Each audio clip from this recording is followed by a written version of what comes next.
Welcome to another edition of Wolf Talk, live on KBCK, keeping you up to date on local issues that affect you and your community with live in-studio guests.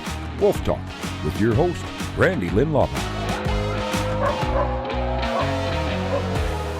And I'm nice in studio and warm here in the studio, and the storm brought a little firecracker in to talk to us live today. Janet with the library is here to update us on what's going on at the Roosevelt County Library. You staying warm, Janet?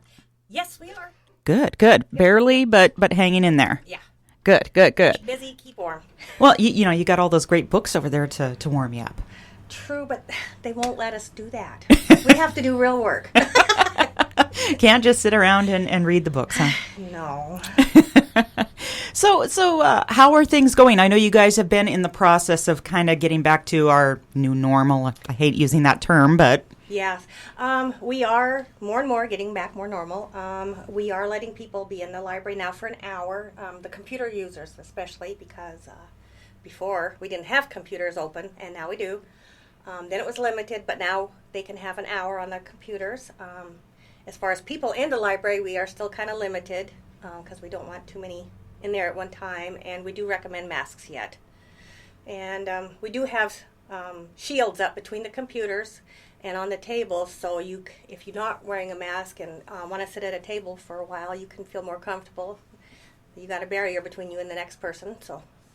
And what about magazines, newspapers? I know you always have those set aside so people can come in and look at those. Are those available? They are now, yes. And so you can come in and sit and read now. And magazines are available for checkout again, too. So we just can't really sanitize them, so you're kind of, reading them at your own risk. We just ask that, you be careful, wash your hands, whatever. Don't touch your face because we cannot sanitize them. Absolutely, yeah. So, and are there any fun things coming up? I know we're talking kind of the logistics of just getting the library back on track, but I'm sure you guys are trying to plan some fun things because you always are doing fun stuff. Yes. Well, we are in the planning stages for the summer reading program. I can't give too many details yet because I don't want to give it away, but it's going to be fun. I will tell everybody that our main prize this year is a 3D doodle pen. It's like a printer, and it's 3D, and I really want to play with it, but the girls won't let me. You can't win it, unfortunately. No. Yeah. So we are doing that. And last week was National Library Week, so we celebrated by letting people just take as many discarded books as they wanted, and we decided to continue through the whole month of April. Oh, wonderful. In celebration of Library Week. So, yes, come on in. We have some in the basement. We have some upstairs. There's fiction, there's nonfiction, there's kids' books, and there's donated books, and they are all free. So just come prepared to take a box. Now, some of these discarded books that we're talking about, I'm sure some of them are very old, but some of them might be somewhat newer too, right? Oh, yes. They're probably, the discarded ones are probably 10 years older and more. So, it depends. And we have books on animals, health, cookbooks, you name it, it's in there. And tell people how you go about deciding on how to discard books. Oh my goodness. It's kind of an educated guess. We have a book we follow as far as, like, if you want to keep a book and it's in this big book, main book, it lets you know which, like, especially if it's fiction, which ones are the ones to keep and which ones you can discard because of popularity or the author or the subject, depending on what you want. But a lot of times it's an educated guess. Yeah, I'm sure. And you go by checkouts and, how long has it been since it's been read, and a lot of factors in play.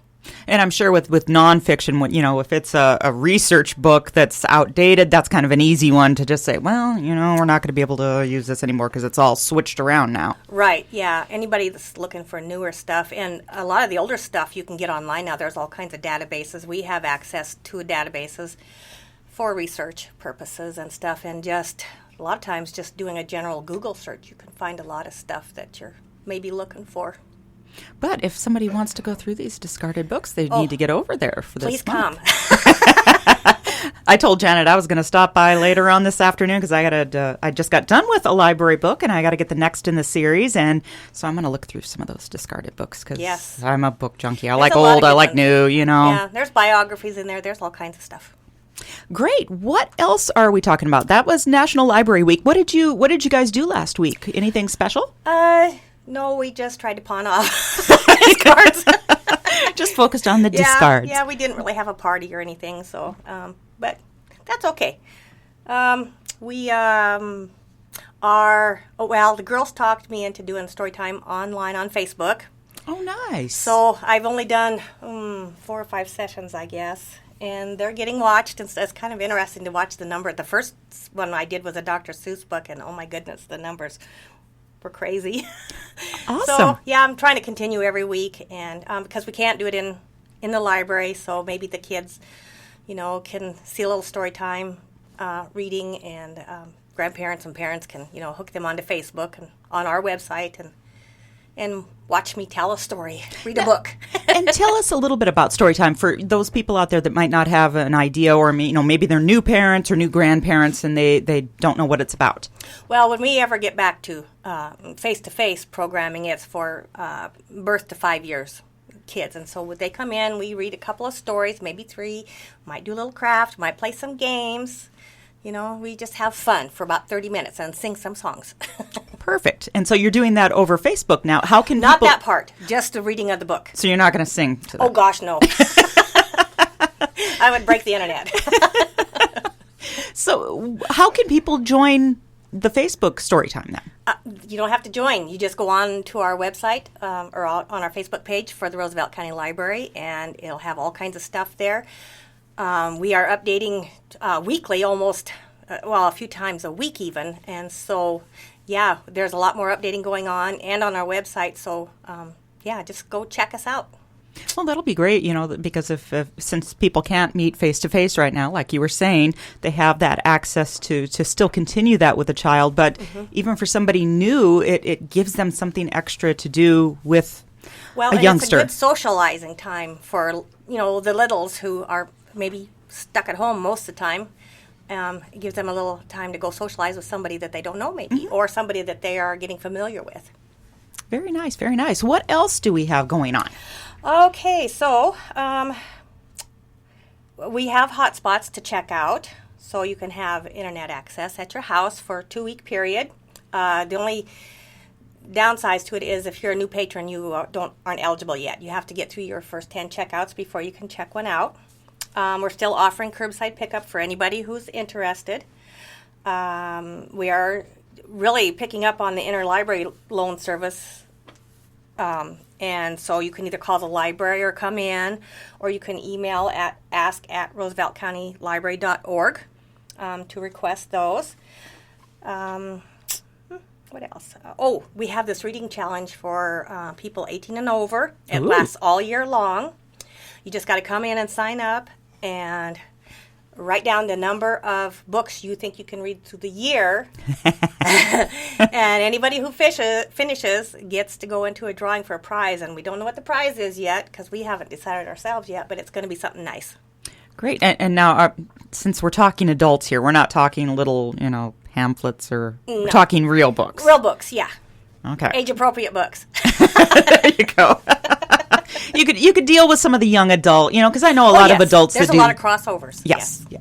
All right. Well, and people can find out about the rules by just going to your Facebook page or webpage. I think it's on the webpage. Okay. And come in and ask us, or you can call. You can email us. Great. However you want to do it. But yeah, we got quite a few signers up so far. But we need some more. We need some competition. That would be fun. I might have to look into that myself because Yes. I'm a reader. So. Yes. All right. So we have the reading challenge for adults, and you have the 1,000 Books Before Kindergarten program. Explain that a little bit. I know we've talked about it before, but again, we might have new listeners. Yes. It's an at-home program. So you sign your child up. And for each milestone that they read, we have this roadmap basically on the wall in the kids section. So like when you reach the 100 books milestone, which is equal to 100 miles, they get a small gift. Then when you get to 200, gets a little bit bigger gift, and as you're going, you get to have little gifts for your child, and when they finish, there'll be a much better gift when they finish. So hopefully, yeah, this is for people who are reading at home. It's honor system. You just write down the books you read, and they can have books read to them more than once. Very nice. And Grandma and Grandpa can read to them, too, as well as siblings. Well, and the best gift from that is you're teaching children how to read and to have a love for reading. Yes. So, I mean, yeah, they're getting these little gifts, but pretty soon they're going to be wanting just because they want to read. It's not going to be, because I get a gift. It's going to be, I love these adventures. I love to learn, So that's the better gift, I think. I think so, too. Yeah. And then, if they do have a favorite book, that repetition is good, too, because they learn words that way. Yeah, I mean, we all know of little kids that, they bring their favorite little book out and they're telling you what it says, and they're not reading it. They just have memorized this book and they know it so well. That's true. And, and then they start putting two and two together and they can, put the words with what they remember as well. Yeah. So, yep, makes it easier for them to learn how to read, too. Yep. So, yeah. So we have the 1,000 Books Before Kindergarten, and you mentioned the summer reading program that you're being sneaky and not telling us all the details about gotta leave that. some suspense in there. We are taking donations for that if anybody's interested in donating, whether it's prizes or McDonald's ice cream cones, or if you want to send a monetary gift, just be sure to make that out to the Friends of the Library so that we can utilize that. Great. Yes. And you said that there's new large print books, and that's really good for people that might have some reading or eye issues where they can't see as well as they once did, or maybe have some eye conditions. Yes, there's quite a few westerns and Christian history or romances. We have some new Amish books. Yeah. Oh, neat. Yeah. You guys, you do a great job of getting in a wide array of different reading materials. I've noticed that. Yeah, we try. And last but not least, you have, I just have to know, we've got Fiona, the Wonky Donkey, and the Grumpy Monkey. This just caught my eye. Before we even started, I saw that, and I'm like, okay, that's going to last. They will. So these are the kids' books, and some of them are ETR. There's 3 different. They're not all in one book. Okay. So Fiona's a hippo, and she's really cute, and she's a baby. Aww. And the Wonky Donkey, he has issues. Oh. But he's persistent, and he works through his issues. And Grumpy Monkey is, as the title says, he's grumpy. Grumpy Monkey. And so far, all 3 of them have been fairly popular. I'm interested, and I'm an adult, Well, I get to read them first. I'm sure. First. I do, too. I get to read them first. Yeah. So. Yeah. Well, and I read a Grumpy Monkey book on Facebook. So you'll have to go check it out. Okay. Okay, I will, because I'm friends on the Facebook page. So yes. So is there anything else that you didn't put on your notes here that you want to let the listeners know about? Maybe some other changes or just things that you want to get out there? No, I guess not at this time. Other than we're trying to get back to normal, as quickly as we can, without diminishing any services or people able to check out, And Janet, what are your hours and days? Okay, so Monday, Wednesday, and Friday we are open 9 to 5. Tuesdays and Thursdays we are open 9 to 7. Saturdays we are open 9 to 3. Perfect. Because there's a lot of students that need to get in to do research and to just find out other things. Maybe need to use the computer, so they need those after hours. So they need that Saturday. So it's good to get the hours out there. Well, and it's been nice because to have the computers open again and for more than 30 minutes because people are putting in job applications and they're doing their taxes and doing other things that. Writing documents, typing up documents and stuff. So, yeah, it's nice to be able to have them be there for long enough that they can get something done. Yes, so visit the library. The gals don't bite that hard, you know. So, you might just walk away with a little bite, but yes, little nip. But it's a great place to be. I've always loved this library. It's just got a nice atmosphere. It's quiet, but you can hear you girls laughing back there and stuff. And it's just a nice place. So if you haven't been to the library in a long time, get back to the library, grab some books, and get to reading. Yes, and if you're a Montana fiction, nonfiction reader, we are getting some more of those in. So come on in. I will be later on after I'm off work, Janet. All right. Well, thank you for stopping by, and I'm hoping we'll see you again next month. Should, yes. Okay, good. Thanks for having me. And maybe you'll have more on that summer reading program. Maybe. We'll see. She likes to do this every year. She likes to tease. Yes, of course. We like it too, so. Thank you for stopping in, Janet. Thanks. Thanks for listening to today's live edition of Wolf Talk on KVCK with Brandy Lynn Laubach. Join us again for more community topics and local guests to keep you informed on issues that affect Northeast Montana. Wolf Talk on KVCK.